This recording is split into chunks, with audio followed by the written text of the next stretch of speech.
Donc, on fera de l'impression en volume aussi du packaging. Et vous allez pouvoir choisir votre packaging à vous.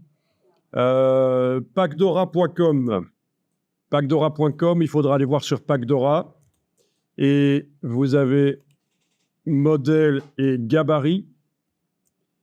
Qu'est-ce qu'on a comme... il y a plein de choses. Hein. Voilà, boîte rigide, par exemple. Alors, il y en a qui sont vraiment sympas, comme celle-là. Il y en a plein, il y en a 4900. Et vous allez voir que ce sont des fichiers Illustrator à télécharger. Ah oui, j'avais oublié que ça ne marche pas sur Firefox, donc je vais ici passer sur un autre navigateur. Quelle misère!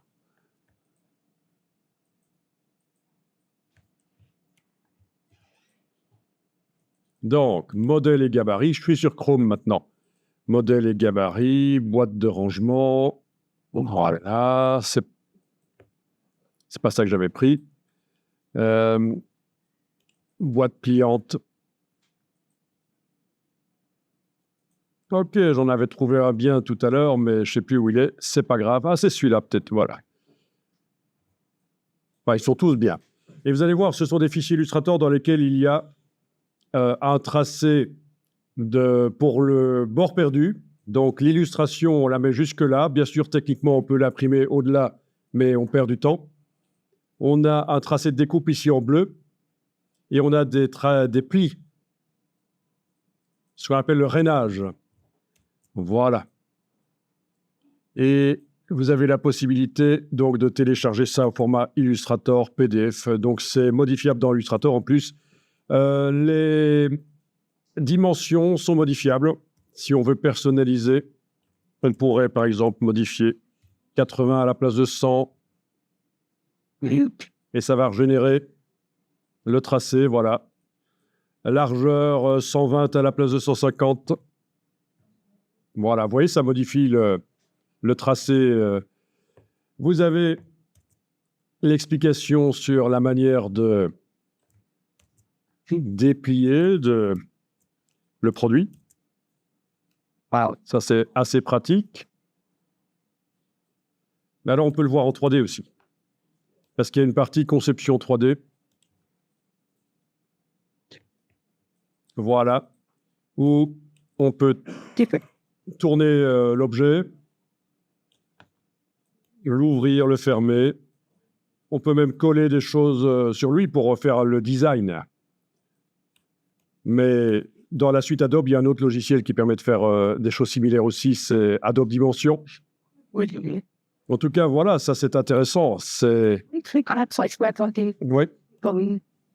Voilà. Ce qui est intéressant, c'est que surtout, on va pouvoir télécharger le gabarit, faire un design dans Illustrator pour savoir ce qu'on imprime sur le paquet, l'imprimer, le découper, avec aussi les rainages pour les pliures, et puis vous aurez un packaging, quoi. Voilà.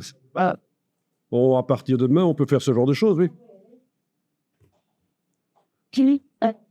Donc, c'est packdora.com si vous voulez aller acheter un coup d'œil pour déjà voir ce qui vous intéresse comme boîte. On ne va pas faire des grands présentoirs d'1 mètre de haut, mais des boîtes pas trop complexes, ça peut être intéressant. Et vous avez vu, hein, sur Firefox, il ne marche pas bien, le site, chez moi en tout cas. Donc, je suis passé sur Chrome pour avoir ça. Voilà. Oh, c'est bon, je suis pas bien. Ça fait. Ça peut pas de feelings over the fan. Yes. Pour la fille de l'écran.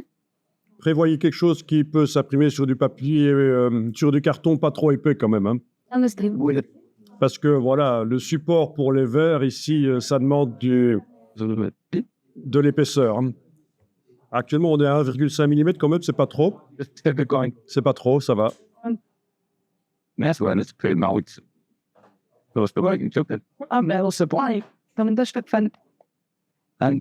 voyez qu'il y a vraiment de tout. Support pour les verres et les chips pour aller au match de baseball ou quoi, je ne sais pas. Voilà, avec toujours de l'intelligence pour le montage, parce que en une pièce, souvent, c'est en une pièce, on arrive à faire des choses complexes avec un peu d'intelligence. Vous voyez, c'est dingue. Ceux qui ont conçu ça, c'est quand même pas mal. Oui. Voilà.